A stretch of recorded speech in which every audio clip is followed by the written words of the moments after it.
Good afternoon. My name is John Graham. I'm the Elementary Digital Learning Specialist at the Maine DOE and serving in the role of team member of the MLTI team and helping to coordinate this year's MLTI student conferences. So we're having two conferences this year. We're doing a virtual one again this year. It was very successful last year. And we are also offering an in-person one. So this will be the first one that we've done since 2019. So it'll probably be a new experience for some people. I know other people have been in previous years and are itching to get back to that in-person experience. So I want to take some time today to go through and answer some questions that we've had that might be helpful for people. So I'm gonna pull up my document.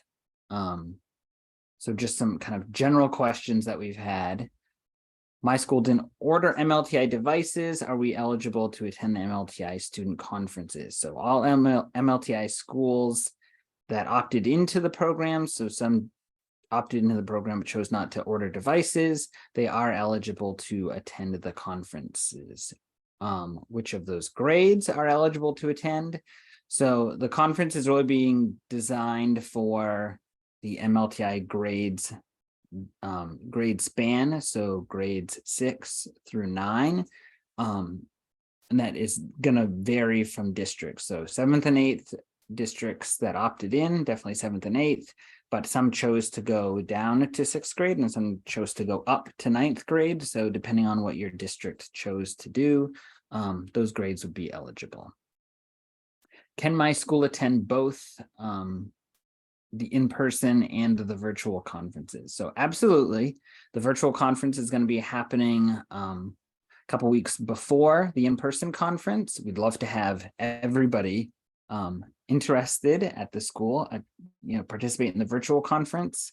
It's room isn't the same kind of challenge that it is at the in-person conference. But if your school is participating in the virtual, certainly sending a portion of those students to the in-person would be fantastic.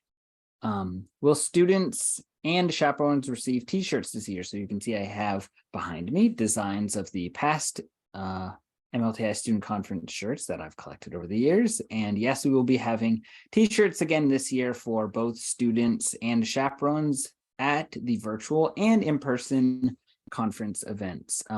There will not be a difference between t-shirts, colors, designs, or anything like that. It's going to be one for everybody. So if you are planning on having students attend both, we just want to make sure that they're getting one t-shirt, not a collection of t-shirts.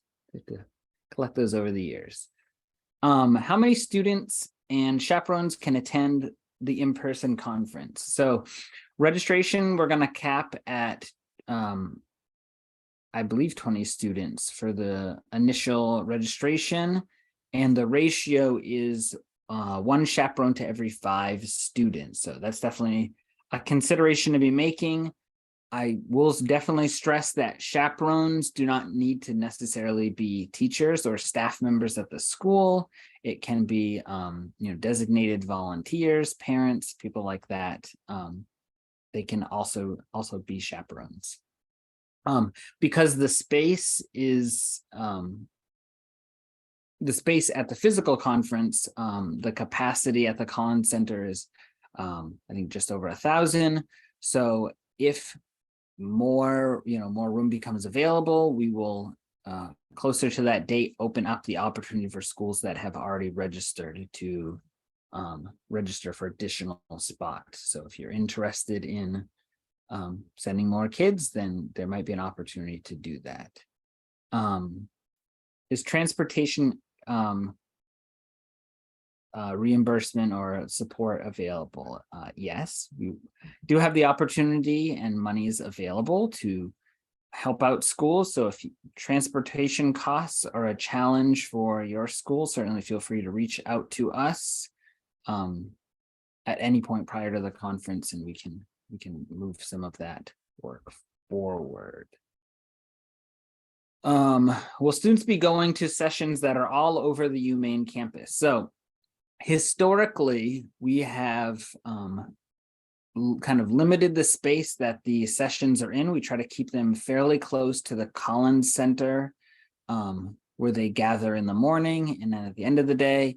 So we try to keep them along that mall right there, kind of not quite behind the Collins Center, but kind of off. So students will not be wandering to all corners. They won't be crossing the streets and wandering all over the place.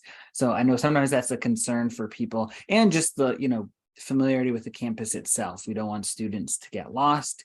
We will have people there that will be able to direct students to where they need to go and are supposed to go, and we'll try to have as much signage out there so it's very clear where people need to go, and as well as things like virtual maps we'll have available. So really trying to keep everybody in a fairly close area so they can move from one session to another efficiently. We also wouldn't want people to be journeying across the campus and spending a lot of their day walking between buildings. And there's always in the past we've always been very fortunate with the weather, but obviously if you had weather in late May, that could make traveling between places even more problematic. So try to keep things pretty tightly together.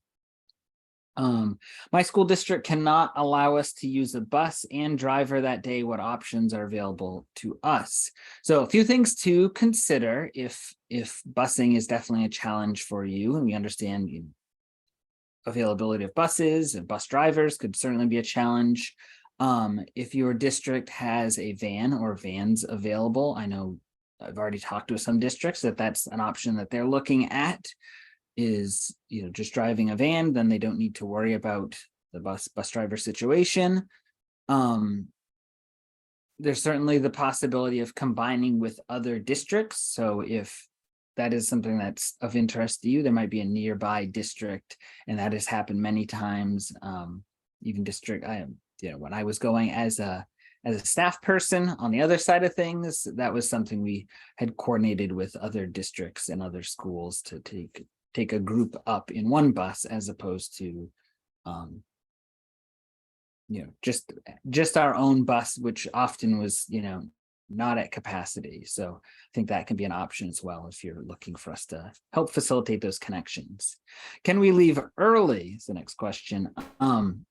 This often happens at the especially for districts that are to the far north or far south. They have a longer trip to get back home, and considerations around after school activities and all of that. Sometimes they leave right after the lunch block, which is absolutely fine.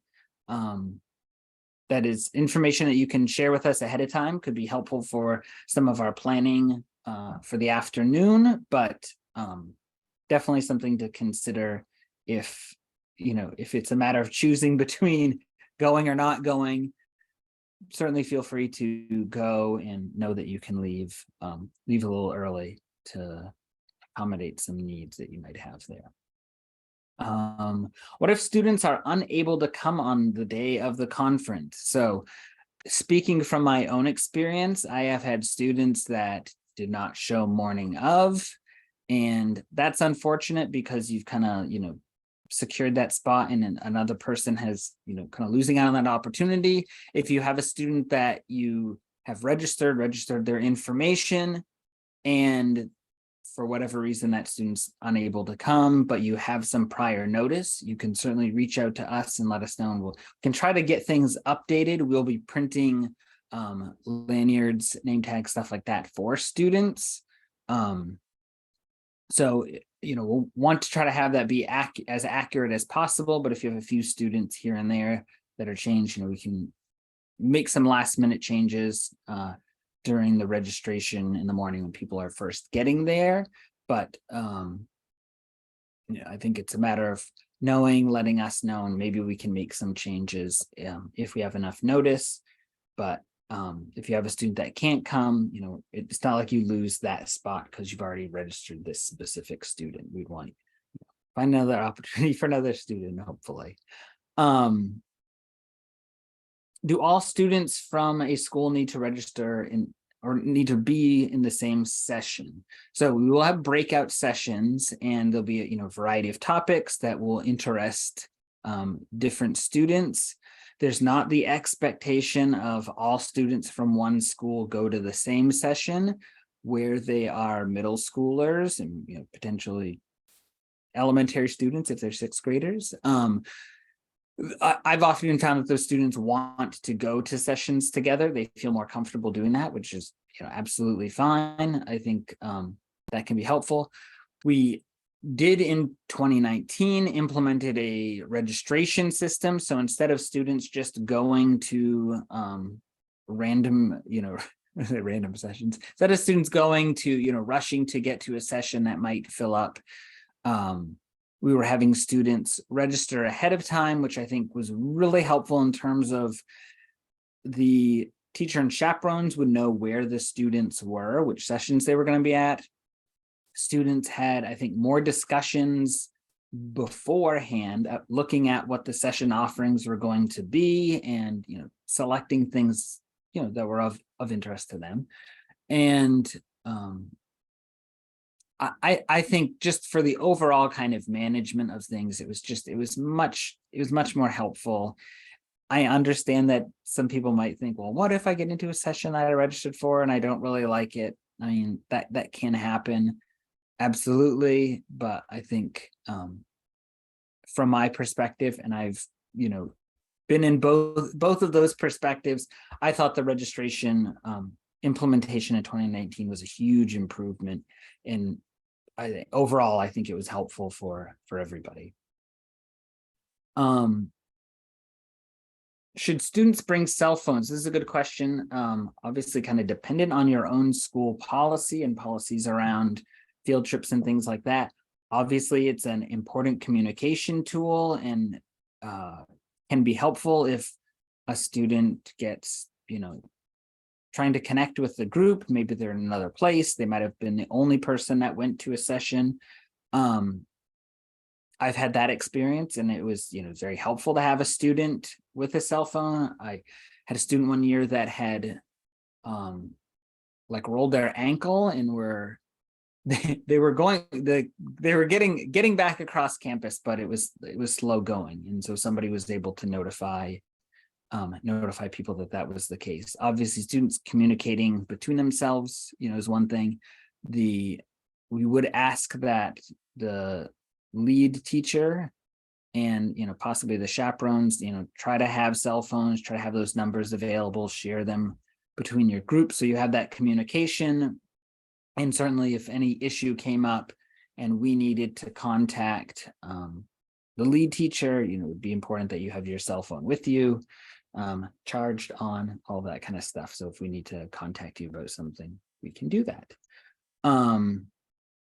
What will dining options be for students and chaperones? So UMaine historically has had 3 dining halls that we have leveraged, and usually they have kind of set dining options for us. So students can go.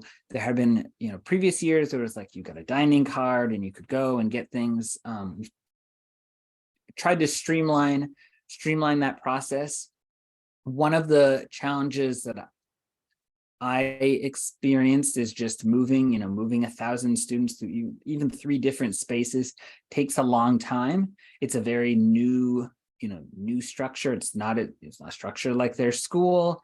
While it's exciting and kids absolutely love it, and I've never seen any sort of fights or conflicts between kids from different schools. I think people try to be accommodating. It's just it's different. It's a new experience for them, and sometimes the getting kids through, making sure kids are fed. They do get fed, but it does take some time. And we'll certainly be looking into different options to streamline that process or to stagger things. I think there are probably different strategies. If you're a teacher who's taking a group, there are some strategies in terms of trying to keep people together, or just being in communication with people so they know where they're going to be going to dine and kind of planning accordingly, and encouraging them to eat something and then get on their computer, or if it's busy, sit down, hang out for a little bit. We've got this, this chunk of time. You'll have an opportunity to get something, but maybe just wait until things calm down. And certainly I think for some students that can be kind of sensory overload because it's a different space. And it's noisy. It's a lot of kids in that space eating, trying to get food, trying to figure out what's going on. Certainly I think, you have the time to kind of like pull a student aside, and like things will quiet down, and then they could go through and things will be a little bit more calm. So that definitely can be helpful. What should I do if I have students with dietary restrictions and allergies? So when we do the second wave of registration, so we were kind of naming the actual students, that's where you'll share that information with us that we can communicate forward to the University of Maine system. If you kind of have concerns above and beyond that, severe allergies or something of that nature, you certainly could make a special note or reach out to us after that point if any sort of special accommodations might need to be made. Will the format be like previous student conferences at UMaine? So if you have never been to a conference before, typically there's this open time frame at the beginning where schools are kind of have a staggered arrival, people coming from different places. So there's like this stretch of time that you have buses coming in, kids getting off buses, coming in, signing in, all of that process. And ultimately kids end up in the Collins Center, in seats and all of that. So there's that kind of time at the beginning of the day that's unstructured. I found that kids are usually they're very excited. There's a lot to take in. It's very positive and energetic in a good way. Then while they're in the Collins Center, we typically started the day with some keynote speakers, get people all set up with Wi-Fi, share any pertinent information that they need to know about the day so that they can plan, chaperones can plan and kind of coordinate with them, and then they are sent off to their session. So typically there are, I think, 2 breakout sessions. I remember for earlier years there had been more than that, but typically there are 2 breakout sessions. So students go to the first one and then they'll go to the second one, usually there's some transition time in between. Can be funny if you have students, you're in one building and students come right down the hallway and they don't need a lot of time.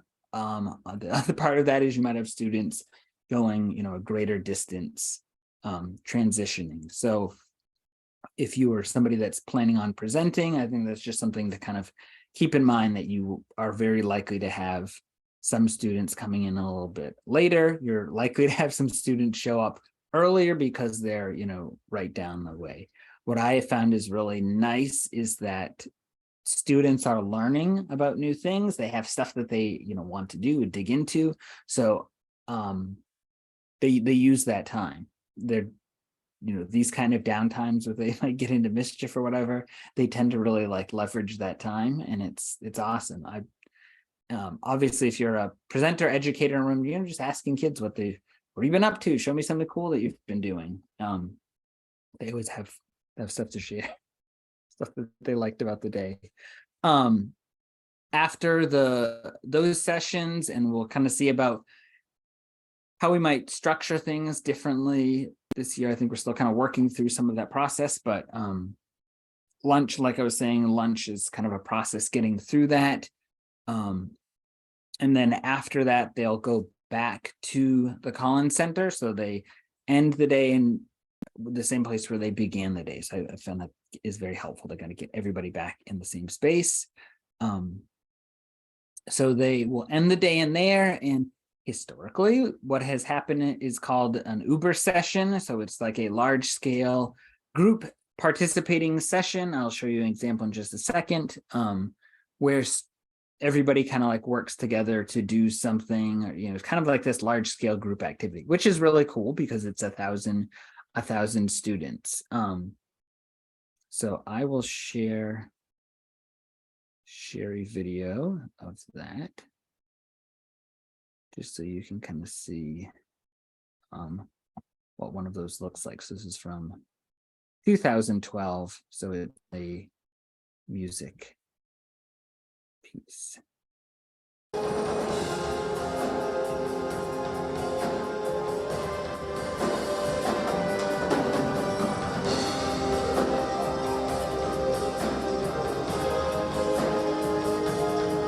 So you can see all the students there. This is back when all the MLTI devices Mac, white MacBook.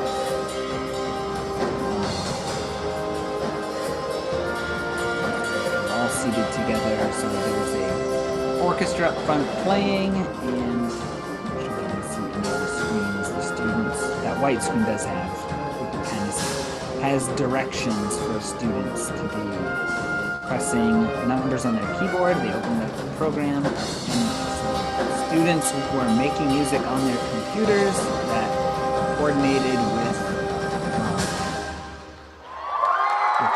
so it was really cool.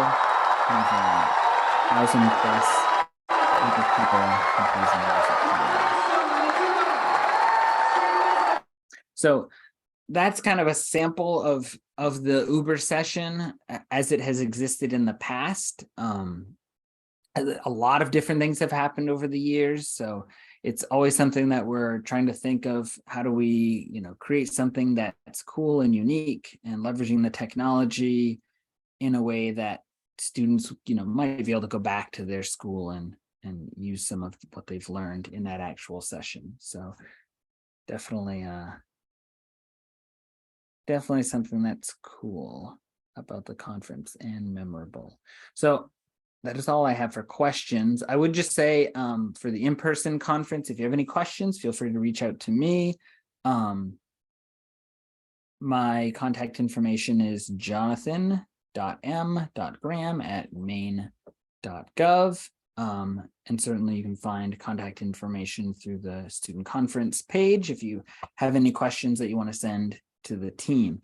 If you are interested in proposing a session, proposals are high need right now. To run a event of this scale, we need a large number of sessions available to students. So I would say if you're thinking about going, I would strongly consider presenting a session. And what I have done myself in the past, because you want students to have the experience, is I've run a session. I've had students in the session providing some support, answering questions, things like that, showing off work that they've done. So they're taking some leadership role, but it's not all on them. That way I can have a few kids for the first session, and then they can go off to a session, and I've another group come in and they help present, and then they, have been off in the first session. So if that's something you're interested in doing, I think that's a great model. If you're looking to have your kids there and engaged, but you're kind of like, well, I want them to do more than just present. I want to have, allow them to have some learning opportunities for themselves. So I think that's something to consider as well. And if you have any ideas that you're just not sure about, will this work, looking to develop them, or just need a sounding board, certainly feel free to reach out to me or members on my team if you have a prior connection to them. We're all, definitely there's a need for sessions, and I think a great opportunity for our educators and our students to share a lot of the cool stuff that they're doing in schools. So I look forward to seeing many of you on May 25th up at UMaine for the first time since 2019. I'm very much looking forward to it. I think it's going to be a fantastic day, and hopefully a return to the great thing that the in-person event once was. And I'm excited that we also have the virtual option now. So I feel like we'll be able to connect with 1,000 or more that day, and then 5,000 or more virtually another day. So great opportunities. I hope all of you are able to participate in some way. And again, if you have any questions, feel free to reach out. Thank you and have a great afternoon.